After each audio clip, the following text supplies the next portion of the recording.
विश्वकवी गुरुदेव रवींद्रनाथ टागोर आणि संत गाडगेबाबा या दोघांच्याही विचार कार्याला मी सर्वप्रथम विनम्र अभिवादन करतो. आपणा सर्वांना विनम्र नमस्कार करतो आणि धन्यवाद देतो संयोजकांना की त्यांनी मला या विषयावर बोलण्याची संधी या ठिकाणी उपलब्ध करून दिलेली आहे. रवींद्रनाथ टागोर थोर साहित्यकार, तत्वज्ञ. आताच चोसळकर साहेबांनी उल्लेख केला की साहित्याचं नोबेल पारितोषिक भारतामध्ये पहिल्यांदा आशिया खंडामध्ये पहिलं नोबेल साहित्याचं पुरस्कार ज्यांना प्राप्त झाला, ज्यांनी आपल्या साहित्याच्या माध्यमातून भारताच्या सांस्कृतिक चेतनेला जागृत केलं, ज्यांच्या काव्यरचनेला 2 देशांच्या राष्ट्रगीताचा दर्जा मिळाला,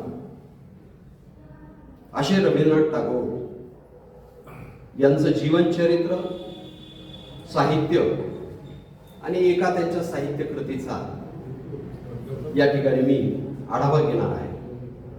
म्हणजे मांडणीचा जो क्रम असणार आहे, सुरुवातीला गुरुदेव रवींद्रनाथ टागोर यांचं जीवनचरित्र, अर्थात त्यांची जी घडण आहे किंवा त्यांचं जे व्यक्तिमत्व, विचार वैशिष्ट्य, व्यक्तिमत्वाची वैशिष्ट्य, त्याचा एक धावता आढावा. नंतर रवींद्रनाथ टागोर यांच्या साहित्याचाही आढावा आपल्याला घ्यावा लागेल. खरं म्हणजे या एका तासामध्ये एवढ्या प्रचंड महापुरुषाचा, त्याच्या कार्याचा, त्यांच्या साहित्याचा आढावा शब्दबद्ध करणं, मांडणं हे सोपं काम नाहीये. आणि सुरुवातीलाच एक मर्यादा नोंदवून ठेवतो की मी काही साहित्याचा विद्यार्थी नाहीये, भाषाशास्त्राचा विद्यार्थी नाहीये. त्यामुळे जसं भाषाशास्त्राचे अभ्यासक, प्राध्यापक साहित्याचं समीक्षण करू शकतात, कदाचित ती मर्यादा माझ्याकडून राहून जाऊ शकते. आणि साहित्यच एवढं प्रचंड, एवढं मोठं आहे की ते सगळं वाचणं आणि त्याच्याबद्दलचा आढावा घेताना त्याला न्याय देणं हे खरोखरच एक परीक्षा असल्यासारखं काम आहे, कसोटी आहे. आपल्या सर्वांना माहित आहे रवींद्रनाथ टागोर कलकत्त्याच्या जोडासांका या ठाकूर बावडीमध्ये त्यांचा जन्म झाला 7 मे 1861. वडील देवेंद्रनाथ आणि आई शारदा देवी यांच्या पोटी अतिशय श्रीमंत घराण्यामध्ये जमीनदार होते त्यांचे.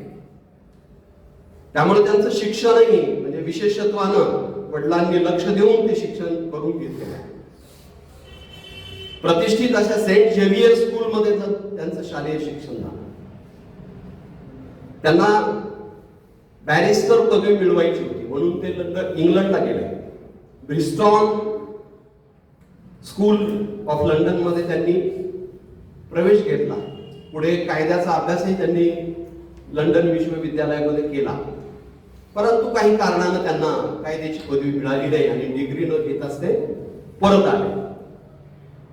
1883 मध्ये त्यांचा विवाह झालेला आहे मृणालिनी देवी सोबत.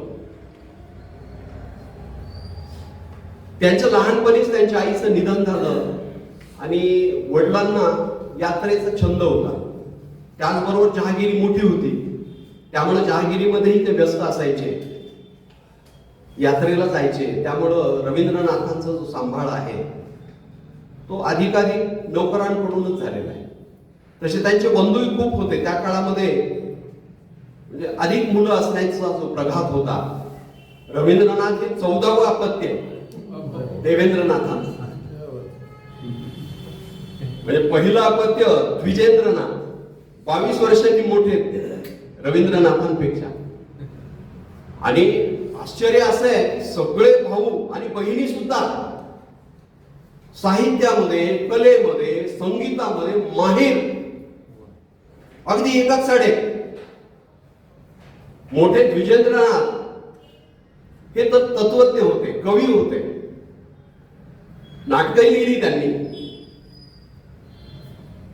त्यांचे दुसऱ्या नंबरचे जे बंधू होते सत्येंद्रनाथ, अतिशय तल्लख बुद्धीचे, अगदी वयाच्या 21-22व्या वर्षी ICS ची परीक्षा पास झाली. त्यावेळेला ICS ची परीक्षा पास झालेल्या 50 विद्यार्थ्यांमध्ये ते एकटे भारतीय, एकटे आशियाई पुरुष होते.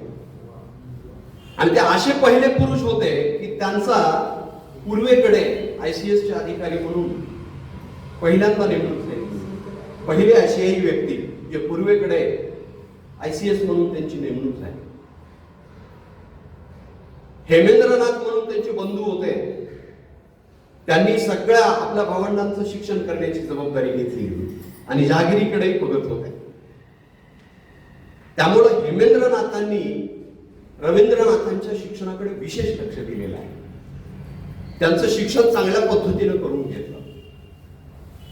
अगदी शारीरिक तयारी सुद्धा करून घेतली. जिम्नॅस्टिक, जुदो, कुस्ती एवढं त्यांनी शिकवलं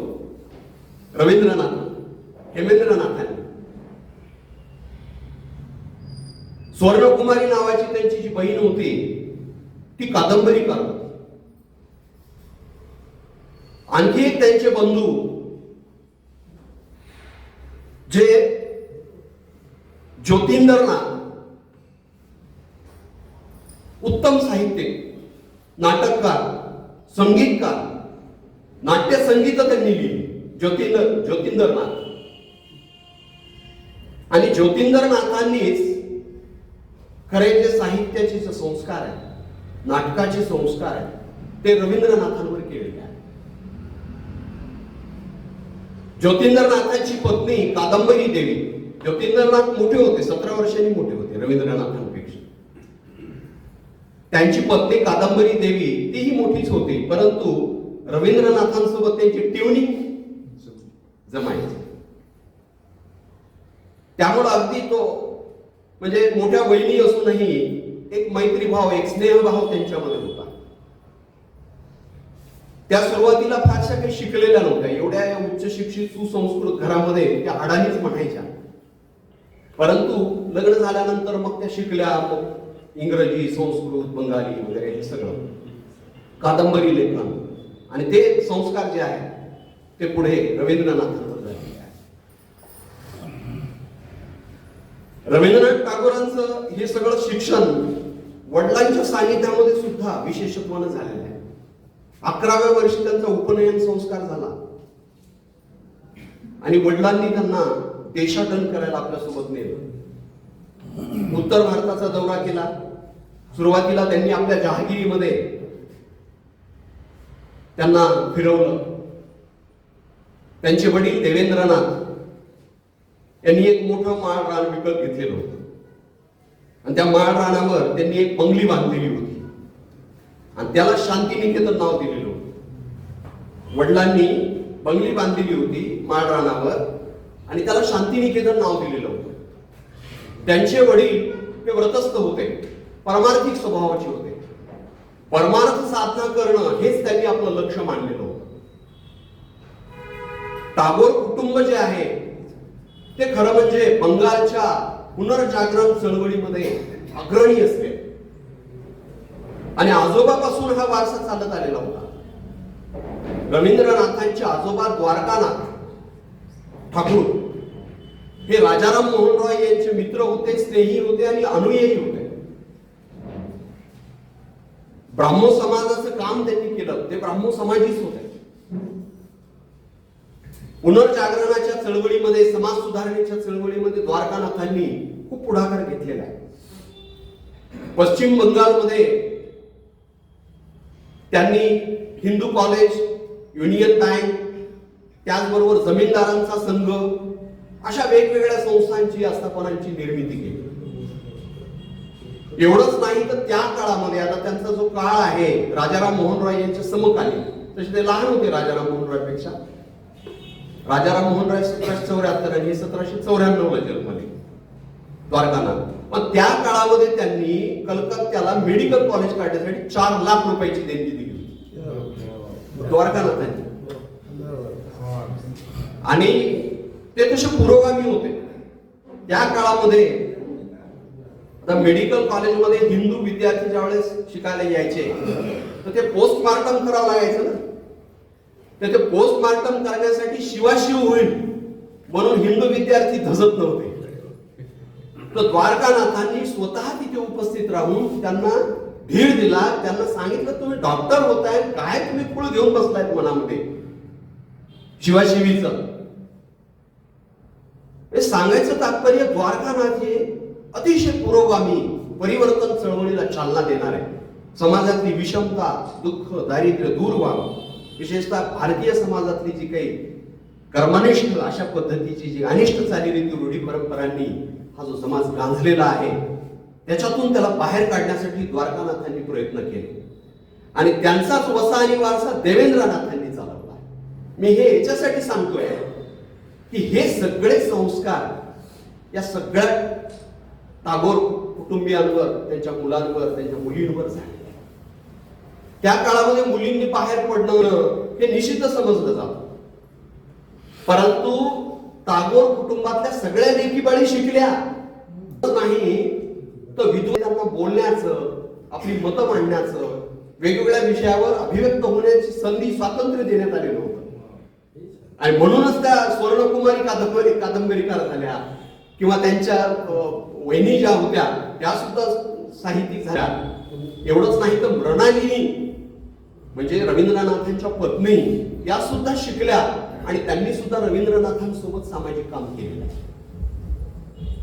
म्हणजे हे जे कुटुंब होतं या कुटुंबाची एकूणच जे काही संस्कार आहे, शिकवण आहे ती आपल्याला लक्षात यावी. तर देवेंद्रनाथांनी रवींद्रनाथांना लहानपणीच उत्तर भारताचं देशाटन घडवून आणलं. उत्तर हिंदुस्थानच्या वेगवेगळ्या भागामध्ये ते फिरले. केवळ संस्कार करायचा, शिकवायचा हा हेतू. आणि या देशाटनाच्या दरम्यान स्वतः देवेंद्रनाथांनी रवींद्रनाथांना वेगवेगळे विषय शिकवले. ते निसर्गाच्या सान्निध्यात आणि मुक्त वातावरणात शिक्षण खरं घडतं हा संस्कार वडिलांकडून त्यांच्याकडे आलेला आहे. वेगवेगळे विषय त्यांनी शिकवले त्यांना. त्यांचं संस्कृतवर प्रभुत्व होतं, इंग्रजीवर प्रभुत्व होतं. संस्कृत इंग्रजी शिकवली, कालिदासाचं काव्यशास्त्र शिकवलं, कालिदासाचं संस्कृत साहित्य त्यांना समजावून सांगितलं, खगोलशास्त्र शिकवलं, आधुनिक विज्ञान देवेंद्रनाथांनी रवींद्रनाथांना शिकवलं. त्यात तीर्थाटन करत करत डलहौसीनं हिमालयाच्या पायथ्याला काही ठिकाणं विकसित केलेले होते. त्या ठिकाणांना भेटी देऊन तिथे मुद्दाम काही काळ ते राहिले. जिथे गेले तिथे महिना 2 महिने ते राहायचे. सुरुवातीला जहागिरीमध्ये राहिले. जहागिरीचा अनुभव किंवा तिथे जहागिरीच्या ठिकाणी जी बंगली त्यांनी बांधलेली होती तिथे वेगवेगळे पंडित, ऋषीमुनी देवेंद्रनाथ बोलवायचे आणि वेदशास्त्राचं त्या ठिकाणी अध्ययन चालायचं किंवा वेदशास्त्राचं शिकवणंही त्या ठिकाणी घडायचं.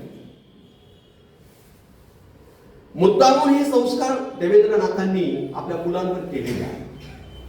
या तीर्थाटनात 1 महिना अमृतसरला सुद्धा त्यांचा राहण्याचा योग आला आणि अमृतसरला 1 महिना राहिलेले असताना नित्य नेमाने ते सुवर्ण मंदिरामध्ये जायचे आणि पहाटेची ती गुरुमुखवाणी, गुरु नानकांची गाणी त्यांच्या कानावर पडायची आणि ती प्रभावित झाली.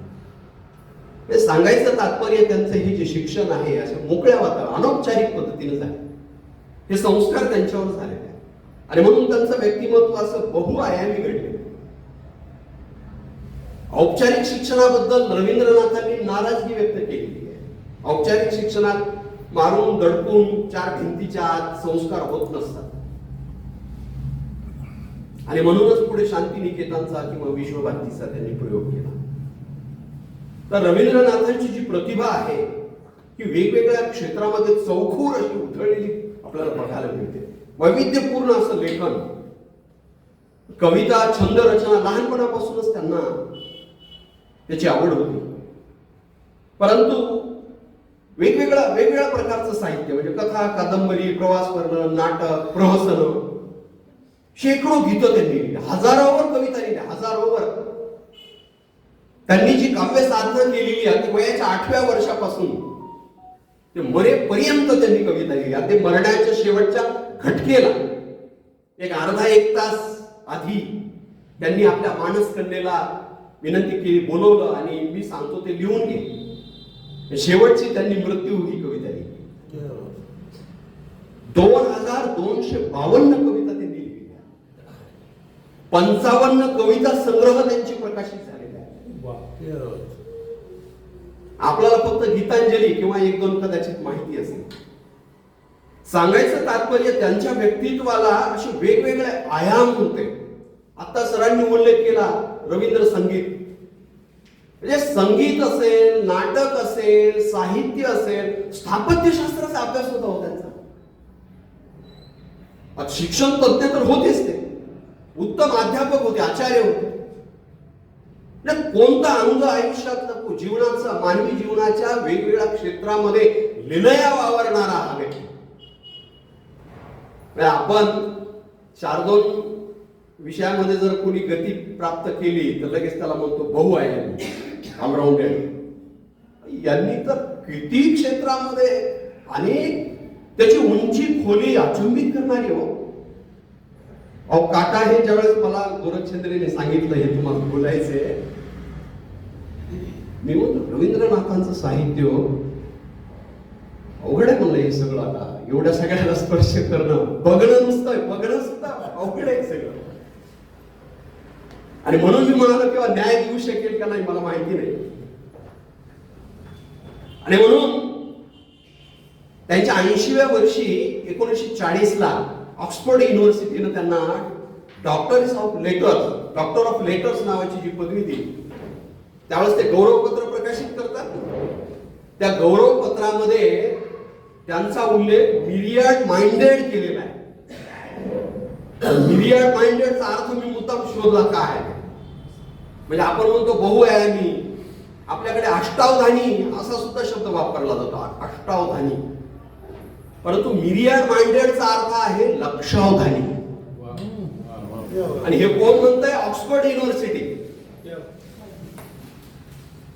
रवींद्रनाथांना ऑक्सफोर्ड युनिव्हर्सिटी लक्षावधानी असं म्हणते आहे. 22 डिसेंबर 1901 ला त्यांनी शांतिनिकेतन आणि ब्रह्मचर्य आश्रम स्थापन केला. त्यांची अट होती तिथं शिकवायला येणारे जे अध्यापक आहेत ते ब्रह्मचर्य धारण करणारे असले पाहिजे. भारतीय तत्वज्ञानामध्ये ब्रह्मचर्याला जे महत्व आहे ते संयम. ब्रह्मचर्य म्हणजे तुम्ही अविवाहित राहा असं नाही, पण तो जो संयम आहे तो महत्वाचा आहे. आणि म्हणून त्यांनी ज्यावेळेस हे शांतिनिकेतन सुरू करायचं होतं त्यावेळेस त्यांनी जगदीशचंद्र बोस यांना पत्र पाठवलं. आणि त्या पत्रामध्ये त्यांनी खंत व्यक्त केली होती की मला जशी पाहिजे तसे अध्यापक उपलब्ध होत नाही. म्हणजे महाराष्ट्रामध्ये जसे रँगलर, परांजपे आहेत, लोकमान्य टिळक आहेत, तसे आपल्याकडे का नाही आहेत. आणि त्यांना विनंती केली होती की तुम्ही जर भारतात आलात तर या उद्घाटनासाठी या. तर सांगायचं तात्पर्य प्रत्येक क्षेत्रामध्ये रवींद्रनाथ टागोरांनी प्रयोग केलेले आहे. म्हणजे केवळ शिक्षणच नाही, नाटकाच्या क्षेत्रामध्ये फक्त नाटकं लिहिली नाही, त्यांनी नाटकामध्ये स्वतः भूमिका केली आहे. जितेंद्रनाथ त्यांचे जे मोठे बंधू आहेत त्यांनी अनेक नाटकं लिहिली, संगीत नाटकं लिहिली. तर त्यांच्या नाटकाच्या लेखनाच्या प्रसंगी यांनी मदत करावी, काही कवनं लिहून द्यावी किंवा स्वतः त्यांनी काही अभिनय करावा वगैरे. आणि म्हणून नाट्यसृष्टी त्यांनी लहानपणापासून अनुभवली आहे. प्रेक्षक म्हणून लहानपणापासून अगदी 8व्या 10व्या 12व्या वर्षापासून नाटकं पाहिली, समजून घेतली, त्याचा आस्वाद. त्यांच्या बंधूंना पियानो वाजवायचा छंद होता, मोठे संगीतकार होते जितेंद्रनाथ. अनेक रचना त्यांच्या प्रसिद्ध आहेत. त्या रचना ज्यावेळेस ते गायचे, ते प्रॅक्टिस करायचे, त्यावेळेला रवींद्रनाथ समोर असायचे. आणि म्हणून तो संस्कार त्यांच्यावर तो झालेला आहे. रवींद्रनाथ टागोरांचं मराठीमध्ये फारसं साहित्य अनुवादित झालेलं नाही, फारसं भेटतही नाही.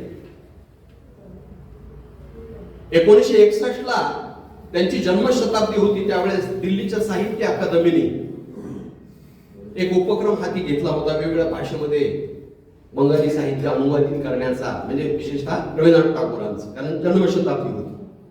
तर त्यावेळेला बंगाली मराठी अनुवादाचा उपक्रम हाती घेतला होता. आणि त्याच्यामध्ये काही साहित्याचा अनुवाद करण्यात आलेला आहे. त्याच्यामध्ये शंकर बाळ शास्त्री, मामा वरेरकर यांनी योगदान दिलेलं आहे. हिंदी साहित्यामध्ये सुद्धा रामसिंह तोमर असतील, डॉक्टर अनुराधा मुखर्जी असतील, संजय आचार्य असतील आणि अगदी राजीव दीक्षित वगैरे यांनी हिंदी साहित्याचा अनुवाद केलेला आहे. पण रवींद्रनाथांचं साहित्य मराठीमध्ये फारसं नसल्यामुळं वाचायला भेटत नाही. मी आमच्या कॉलेजमधल्या लायब्ररीमध्ये ही पुस्तकं सगळी पाहिली काका. मग ती पुस्तकं आता हातात घेऊन अशा वाचण्याच्या स्थितीत राहिलेली नाही. 60-70च्या दशकामध्ये कधी सबनीस सरांनी हेमा कुलकर्णींनी ती आणलेली आहे. बऱ्याचशा कार्डावर हेमा कुलकर्णींच्या सह्या, सबनीस सरांच्या सह्या किंवा अनेक जणांच्या, तिवारी सरांची मला आज आठवण होते इथे. तिवारी सरांनी रवींद्रनाथांवर लिहिलेलं आहे. त्यांचं तर भाव विश्व उलगडून दाखवणारे गुरुदेव अमर काकांनीच प्रकाशित केली. रवींद्रनाथांचं मराठीमध्ये साहित्य नसल्यामुळे शोधाशोध सुरू केली मी. आता हे साहित्य मी ती कादंबरी वाचायला घेतली तर ते पानच गळून पडायला लागले सगळे, वाचताच येईना. मग मी मुद्दाम मागवली. ते 2011ला जी रवींद्रनाथांची शतकोत्तर सुवर्ण महोत्सवी जयंती साजरी झाली 2011ला, त्यावेळेला काही साहित्य प्रकाशित झालं. तर डॉक्टर R.D. कटारांनी त्यांच्या गोरा कादंबरीचं हिंदीमध्ये भाषांतर केले. महाराष्ट्रामध्ये अनेकांनी प्रयोग केले. बंगाली साहित्याच्या अभ्यासिका डॉक्टर मृणालिनी गडकरी आणि डॉक्टर सरोजनी कमतनूरकर मुद्दाम उल्लेख करतोय मी, सरोजनी कमतनूरकर, मृणालिनी गडकरी यांनी रवींद्रनाथांच्या साहित्याचे अनुवाद केलेले आहे. सरोजनी कमतनूरकरनी गोराचा अनुवाद केलाय, त्यांच्या कथा संग्रहाचा किंवा काही अलीकडच्या साहित्याचा मृणालिनी गडकरी यांनी अनुवाद केला. डॉक्टर अनुराधा मुखर्जी यांनी सुद्धा त्यांच्या साहित्याचा अनुवाद केलेला, पण तो हिंदीमध्ये आहे. बाबा बोरकरांनी रवींद्रनाथांच्या साहित्याची समीक्षा केली, म्हणजे त्यांच्या कविता, त्यांची नाटकं. त्यांनी रवींद्रनाथांवर एक आनंद यात्री रवींद्रनाथ नावाचं पुस्तकच लिहिले बाबा बोरकरांनी, आणि त्याच्यामध्ये रवींद्रनाथांच्या साहित्याची समीक्षा खूप सुंदर पद्धतीने केली. ते असं म्हणतात की आपल्याला असं वाटतं की रवींद्रनाथांनी म्हणजे एवढं सगळं त्यांना ऐश्वर्य लाभलं, एवढं सगळं त्यांना म्हणजे साहित्याच्या क्षेत्रामध्ये आणि वेगवेगळ्या क्षेत्रामध्ये उत्तुंग शिखरावर त्यांना जायला मिळालं, तर हे काही सहज घडलं नाही. त्यांना खूप कष्ट कराव्या लागल्या असं बाबू बोरकर म्हणतो. अक्षरशः अश्रू, रक्ताचे अश्रू त्यांना गिळावे लागले आणि गाळावे लागले असा उल्लेख त्यांनी केलेला आहे बाबू बोरकरांनी. आणि आपल्या श्रद्धांचा दिवा म्हणजे अंधारामध्ये घेऊन, म्हणजे त्या काळातलं जे वातावरण होतं, ज्या अंधश्रद्धा होत्या, समाजामध्ये विषमता होत्या, या सगळ्या परिस्थितीमध्ये त्यांनी जे काम केलेलं आहे. तर रवींद्रनाथांनी सुद्धा एका ठिकाणी उल्लेख केलेला आहे एका भाषणामध्ये की बऱ्याच जणांना वाटतं की हा रवी सोन्याचा चमचा घेऊन जन्माला आला आणि म्हणून याला काही फार कष्ट खाव्या लागला नसतील, तर ते तसं काही नाही असं रवींद्रनाथांनी उल्लेख केला. कारण काय झालं की नंतरच्या काळामध्ये त्यांच्या जहागिरीला थोडीशी नाही म्हटलं तरी उतरती कळा आली आणि काही अडचणीचे प्रसंग सुद्धा त्या काळात होते. रवींद्रनाथ टागोरांबद्दल गोव्याचे एक साहित्यिक आहेत रवींद्र केळकर, त्यांना ज्ञानपीठ पुरस्कार प्राप्त झालेला आहे. त्यांनी सुद्धा रवींद्रनाथ एक विशाल पुरुष म्हणून पुस्तक लिहिलेलं आहे आणि त्याच्यामध्ये रवींद्रनाथांचं जे अंतरंग आहे ते उलगडून दाखवलं किंवा त्यांच्या साहित्याचा आणि त्यांच्या वेगवेगळ्या क्षेत्रातल्या कार्याचा त्यांनी आढावा घेतलेला आहे. वेळ खूप होईल म्हणून मी थोडंसं पुढे जातो. रवींद्रनाथांचं जे साहित्य आहे ते वेगवेगळ्या प्रकारचं, तर त्या साहित्याचा आढावा आपल्याला घ्यायचा आहे. त्याच्यामध्ये आत्ताच मी तुम्हाला सांगितलं की रवींद्रनाथ म्हणलं की आपल्याला कविता आठवते. रवींद्रनाथ म्हणजे कवी, विश्वकवी, आणि म्हणून गीतांजली किंवा त्यांच्या कविता ह्या सहजच आपल्याला आठवतात. पण बाकीचं इतर त्यांचं साहित्य फारसं काही त्याचा प्रसार झाला नाही किंवा मराठीमध्ये तरी किमान, आणि अलीकडच्या पिढीला अमर काका कदाचित तुमच्या पिढीच्या लोकांनी रवींद्रनाथ वाचले असतील, पण 90च्या नंतर 2000च्या नंतरची जी पिढी आहे त्यांना रवींद्रनाथ, त्यांचं साहित्य, त्यांचं कार्य म्हणजे मला तर वाटतं की माहिती नसेल. त्यामुळं रवींद्रनाथांचं साहित्य हे सर्वांपर्यंत जाणं याच्यासाठी आवश्यक आहे की रवींद्रनाथांच्या साहित्याने माणसं घडली, रवींद्रनाथांच्या साहित्याने उत्तुंगता दिली अनेकांना. आजही त्या साहित्याचा एवढा म्हणजे संस्कार आहे, ते जर वाचलं तर आपल्याला अंतर्यामी आपण बदलून जातो. रवींद्रनाथांच्या कवितांबद्दल मी आता बोलत होतो. त्यांनी 55 जे कविता संग्रह प्रकाशित केलेले, त्याच्यामध्ये नैवेद्य, खेया, शिशु, कल्पना, स्मरण, चैताली, गीतांजली असे वेगवेगळे काव्यसंग्रह आहेत. 55 काव्यसंग्रह आहेत. त्यांची गीतांजली इंग्रजीतही आहे आणि बंगालीमध्ये आहे. बंगालीमधली जी गीतांजली त्याच्यात 157 कविता आहेत आणि इंग्रजीतली जी गीतांजली त्याच्यात 103 कविता आहेत. परंतु मूळ बंगालीतल्या फक्त 53 कविता त्यांनी घेतल्या.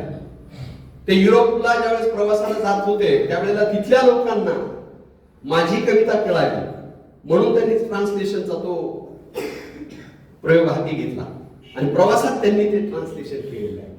त्यामुळं मूळ बंगाली गीतांजलीतल्या सगळ्या कविता इंग्रजी गीतांजलीमध्ये आलेल्या नाही.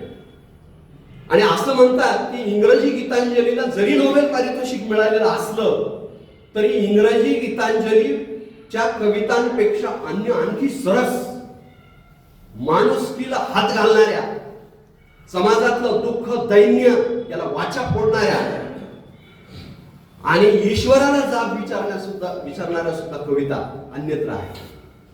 आता गीतांजली हा जो काव्य संग्रह आहे हा मुळामध्येच ईश्वराला अंजली अर्पण केलेली आहे, गीतांची अंजली अर्पण केलेली असा आहे. म्हणून थोडंच आपल्याला वाटतं की ते आध्यात्मिक टच असावा त्याच्यात. परंतु रवींद्रनाथांच्या गीतांमध्ये आध्यात्मिक टच तर आहेच आहे, ईश्वराची आराधना आहेच आहे, पण ती विश्व मंगल्यासाठी आहे. मी आत्ताच म्हटल्याप्रमाणे ती ईश्वराला जाब विचारतात समाजातल्या या वैषम्य परिस्थितीबद्दल, या दुःखाबद्दल, या दारिद्र्याबद्दल, अज्ञानाबद्दल ईश्वराला जाब विचारतात. त्यांच्या कवितांमधून त्यांनी समाजाचं प्रतिबिंब अनिष्ट रूढीसाठी त्याचं निर्मूलन करण्यासाठी आणि समाज परिवर्तनासाठीचा ध्यास घेतलेला आपल्याला दिसतो. एक दोन कविता एक सहज वेळ होईल तरी पण मी थोडक्यात सादर करतो. गीतांजलीमधली जी पहिली कविता आहे ना, तू मला अनंत केलेस, म्हणजे ही कृतज्ञतेची भावना. तू मला अनंत केलेस, समृद्ध केलेस, तुझा आनंद माझ्यातून सतत व्यक्त होत आहे. आणि हे छोटेसे भांडे तू वारंवार रिकामे करतोस, हे छोटेसे भांडे तू वारंवार रिकामे करतोस आणि त्यात नवीन जीवन भरतोस पुन्हा पुन्हा. जसे तू वेणूची बासरी वाजवून नवीन सूर निर्माण करतोस. आता मूळ बंगालीमध्ये त्याचं भाषांतर असल्यामुळे कदाचित ती आशय गेयता त्या लेवलला जात नसेल. त्यांची एक कविता खूपच सगळ्यांची ओठी असते. म्हणजे आम्हाला शिकवणाऱ्या सरांनी सुद्धा ही कविता आम्हाला सांगितली. भयशून्य चित्त जेथ, भयशून्य चित्त जेथ उन्नत सदैव माथा, भयशून्य चित्त जेथ उन्नत सदैव माथा, मुक्त अशा स्वर्गात हो मम जागृत देशा. ज्ञान अनिर्बंध जेथ, अनिर्बंध म्हणजे मुक्त, ज्ञान अनिर्बंध जेथ लाभे हो सर्वथा, सत्याच्या गर्भातून जेथ शब्दांना ये सुंदरता. अविरत परिश्रमात जेथ परिपूर्ण ती कुशलता. परिपूर्ण कुशलता श्रमाशिवाय नाहीच. अविरत परिश्रमात जेथ परिपूर्ण ती कुशलता, रूढींना नाही फारा जेथ विचारी अखंड निर्मलता. प्रेरणेने तव साध्य जेथ नवोन्मेषाची व्यापकता. मी आताच म्हटल्याप्रमाणे समाजातल्या वेगवेगळ्या दांभिक गोष्टींना, विषमतेला त्यांनी अगदी कोरडे उडल्यासारखं आपल्या कवितेतूनही हे केलेलं आहे. म्हणजे जी दांभिकता असते, म्हणजे देवाची पूजा अर्चा करणं, कर्मकांडामध्ये जे लोक धर्म म्हणतात, त्यांनी एक कविता लिहिली. आम्हाला 11वी-12वीला ती कविता होती. खरं म्हणजे रवींद्रनाथ टागोर, मी 11वी-12वीला असताना एक कवितेमुळे आणि BA ला असताना गोरा नावाची एक कादंबरी आहे, त्याच्यावर आधारित एक धडा होता. त्याच्यामुळे रवींद्रनाथांचं काही साहित्य त्यावेळेला वाचण्यात आलं. पण आता या 2-3 महिन्यामध्ये फार वाचण्यात आलं नाही. Leave this chanting and singing कवितेचं शीर्षक आहे. Leave this chanting and singing. पहा किती सुंदर शब्द रचना. Leave this chanting and singing and telling of beads. म्हणजे माळ ओढणं सोडून दे, जप करणं. Leave this chanting and singing and telling of beds. Whom dost thou worship in this lonely dark? Corner of a temple with doors all shut. जिथं सगळेच दरवाजे बंद आहेत, अशा त्या मंदिरात काय देवाला पुजत बसलास? Open thine eyes. Open thine eyes and see thy God is not before there. God is not there. Where is God? God is there at the lonely corner of the temple where the dealer is dealing hard ground and where the path makers is breaking path. God is there in the sweat of that path makers and God is there in the sweat of that dealer. देव तिथे त्याच्या घामात. तू काय ते भजत पुसत बसलास आणि मोठे मोठे हार आणून घालायला लागला. किती सुंदर कविता आहे त्यांची. देऊस्कर नावाचे आपल्याकडे एक पत्रकार होते, सरांना माहितच आहे. शिवाजी गणेश देऊस्कर, सखाराम गणेश देऊस्कर, सखाराम गणेश देऊस्कर. ते उत्तराखंड मध्ये जन्मले, पण ते मूळचे अलिबागचे, इकडचे, लोकमान्य टिळकांचे शिष्य. ते पत्रकार होते. बंगालीमध्ये त्यांनी साहित्य लिहिलेलं आहे देऊस्करांनी. त्याच्यामुळे बंगाली आणि महाराष्ट्र यांचा जो सांधा देऊस्करांनी जोडला. तर बंगालमध्ये त्यांनी शिवजयंती उत्सव साजरा करायचं ठरवलं. कारण लोकमान्य टिळकांनी इकडे गणेशोत्सव आणि शिवजयंती उत्सव सुरू केले. त्यामुळे त्यांनी सुद्धा शिवाजी उत्सव तिकडे सुरू केला आणि शिवाजीवर त्यांनी एक पुस्तक लिहिलं देऊस्करांनी. त्याच्या प्रस्तावनेसाठी रवींद्रनाथांना विनंती केली.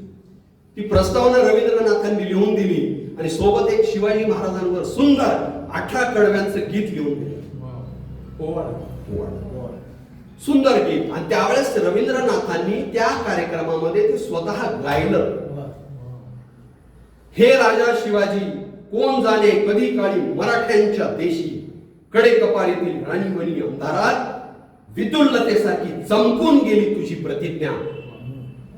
विस्कटलेल्या विदीर्ण झालेल्या भारत देशाला मी स्वराज्य धर्माच्या सूत्रात जोडून घे, स्वराज्य धर्माच्या सूत्रात जोडून घे तुझी प्रतिज्ञा, तुझी प्रतिज्ञा. तर याच्यामध्ये त्यांनी छत्रपती शिवाजी महाराजांचा त्याग, पराक्रम हा आजही आम्हाला स्वातंत्र्याचं स्फुल्लिंग चेतवतोय. आणि त्या योगे भारतवर्षाला अखंड करण्याचं सूत्र त्या माध्यमातून आम्हाला सापडतंय. आणि त्यांनी ते शेवटी असा उल्लेख केला त्याच्यामध्ये की पूर्वेकडचा बंगाल आणि पश्चिमेकडचा महाराष्ट्र युद्धाशिवाय तुझ्यामुळे आणि तुझ्यामुळेच आज एकत्र येईल. छत्रपती शिवाजी महाराजांना मानवंदना करताना शिवाजी महाराज ही एक अशी विभूती आहे की जिचं नाव काढलं की भारतवर्षातल्या प्रत्येक तरुणाच्या आणि कानाकोपऱ्यातल्या माणसाच्या रोमारोमामध्ये स्फुल्लिंग पेटल्याशिवाय राहत नाही. आणि म्हणून तो एक धागा आहे की या सगळ्या भारतवर्षाला जोडण्याचा, तोही युद्धाशिवाय. अशा पद्धतीने त्यांनी लोकमान्य टिळकांनी त्यांच्या भेटीमध्ये या कवितेची प्रशंसा केली आहे. रवींद्रनाथांनी जशी कविता लिहिल्या तसं गद्य, पद्य, वाङ्मय, कथा, कादंबऱ्या, नाटक खूप लिहिलेली आहे. आताच मी तुम्हाला उल्लेख केल्याप्रमाणे साहित्य अकादमीने जे पुस्तक प्रकाशित केले, एक निबंधमाला म्हणून शंकर बाळाजी शास्त्री यांनी अनुवाद केलेला आहे रवींद्रनाथांच्या वेगवेगळ्या लेखांचा, वेगवेगळ्या भाषणांचा, किंवा त्यांच्या असे जे काही वैचारिक ललित जे काही लेख आहेत त्याचं निबंधमाला या पुस्तकामध्ये तसं प्रकाशन झालेलं आहे. त्याच्यामध्ये शिक्षण, धर्म किंवा राष्ट्र असे वेगवेगळे विषय घेतलेले आहेत आणि त्या विषयाच्या खाली तसे निबंध आलेले आहेत. त्याच्यामध्ये शिक्षण या सदराखाली जे काही त्यांनी निबंध लिहिलेले आहेत त्याच्यात शिक्षणातील फेरबदल, शिक्षणाचा मेळ, शिक्षणाचे विकिरण आणि विद्यालयाचे, विश्वविद्यालयाचे स्वरूप असे 4 लेख त्याच्यामध्ये आहेत. रवींद्रनाथांचा शिक्षण विषयक जो विचार आहे त्या 4ही लेखातून असा आहे की त्यांचं म्हणणं असं आहे की शिक्षणातून माणूस घडवायचा. शिक्षण मातृभाषेतून दिलं पाहिजे. शिक्षण हे उदरनिर्वाहाचं साधन नाही. इंग्रजीमधून शिकण्याचं जे फॅड आहे त्याच्यामुळे शिक्षणात आनंदच नाही. आणि त्यामुळं काय व्हायला लागलंय की माणसं घडत नाहीये अशी खंत त्यांनी बोलून दाखवली. त्याचबरोबर ते असं म्हणतात की शिक्षण हे चातुर्यबद्ध असता कामा नये. शिक्षण हे कलेप्रमाणे, क्षमतेप्रमाणे, आवडीप्रमाणे ते घेता आलं पाहिजे आणि होईल तेवढ्या अनौपचारिक वातावरणात ते दिलं गेलं पाहिजे.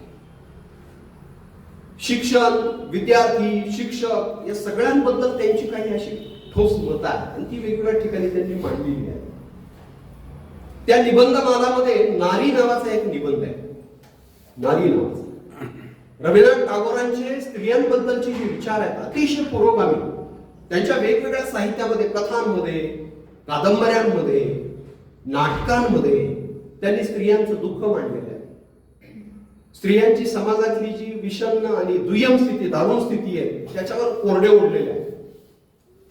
स्त्रियांच्या अंगी असलेली जी काही क्षमता आहे, सामर्थ्य आहे त्याचा पदोपदी त्यांनी उल्लेख केलेला आहे. वेगवेगळ्या पात्रांच्या तोंडून, वेगवेगळ्या प्रसंगामध्ये त्यांनी ते वर्णन केले. तो नारी नावाचा जो निबंध त्यांनी लिहिला तो ऍक्च्युअली 1936 मध्ये तो लिहिला त्यांनी. त्या निबंधमालामध्ये तो आलेला आहे. त्याच्यामध्ये स्त्रियांमध्ये असलेलं जी काही शक्ती आहे, एक सहनशीलता, सर्जनशीलता, त्याचबरोबर नव्याने विचार करणं आणि काहीतरी करणं म्हणजे प्रयोगशीलता, ह्या सगळ्या गोष्टी स्त्रियांमध्ये आहेत. संधी दिली तर स्त्रिया त्या संधीचं सोनं करून पुरुषांच्याही पुढे काकणभर जातात असं रवींद्रनाथांनी म्हटलेलं आहे. आणि म्हणून स्त्रियांना पुढे आणण्यासाठी त्यांनी जी नाटकं लिहिली का त्या नाटकांमध्ये स्त्रियांना विशेष भूमिका. त्या काळात स्त्रिया नाटकांमध्ये काम करत नव्हत्या. रंगमंचावर येणं, सार्वजनिक ठिकाणी येणं निषिद्ध मानलं जायचं, पण त्यांनी आपल्या नाटकांमध्ये स्त्रियांना काम करायला लावलं. मग दुसऱ्या कोणी स्त्रिया काम करत नव्हत्या म्हणून घरच्या स्त्रियांना त्यांनी तिथे उभा केलं. त्यांच्या वेगवेगळ्या नाटकांमध्ये त्यांच्या पुतण्यांनी, त्यांच्या घरातल्या त्यांच्या लहान बहिणींनी किंवा इतरांनी काम केलेलं आहे. पण सांगायचं तात्पर्य स्त्रियांबद्दलचा त्यांचा जो विचार आहे हा विचार सुद्धा आपल्याला आज उद्बोधक आणि मार्गदर्शक आहे. संस्कृतीवरील संकट नावाचा एक निबंध त्यांनी लिहिलेला आहे आणि त्या निबंधामध्ये हिंसेवर भर देणारी पाश्चात्य संस्कृती आणि मानवावर प्रेम करणारी भारतीय संस्कृती याचा तुलनात्मक त्यांनी विश्लेषण केलेलं आहे. सांगितलं आज आपण डिस्टन्स एज्युकेशनची जी काही संकल्पना सगळीकडे बघतोय ती कधीच त्यांनी ती सांगितलेली होती आणि त्याचा प्रयत्न डिस्टन्स एज्युकेशन. शिक्षण फार नव्हतं. 0.23% किंवा 1% लोक शिकलेले होते. ते शिक्षण सगळ्यांपर्यंत गेलं पाहिजे यासाठी त्यांनी प्रयोग केले. 1917 मध्ये त्यांनी राष्ट्रवाद नावाचा निबंध लिहिलेला आहे. ते वेगवेगळ्या देशांमध्ये गेले, जपानला गेले, युरोपामध्ये गेले, नोबेल पारितोषिक घ्यायला गेले, अमेरिकेत गेले, इलिनॉय किंवा वेगळ्या ठिकाणी ते गेले. तर त्यावेळेस त्यांनी पाश्चिमात्य संस्कृती, तिथली राष्ट्रभावना, राष्ट्रवाद याचं बारकाईने निरीक्षण केलं. जपानमध्ये त्यांचे मित्र कवी होते. जपान देशाने, सरकारने त्यांचा सन्मानही केलेला होता रवींद्रनाथांचा. तो सन्मान स्वीकारण्यासाठी आणि आपल्या मित्राला भेटण्यासाठी ते गेले. तिथला राष्ट्रवाद किंवा तिथल्या लोकांची मानसिकता हे सगळं त्यांनी अभ्यास. इथं आल्यावर त्यांनी 1917 राष्ट्रवाद नावाचा निबंध लिहिला.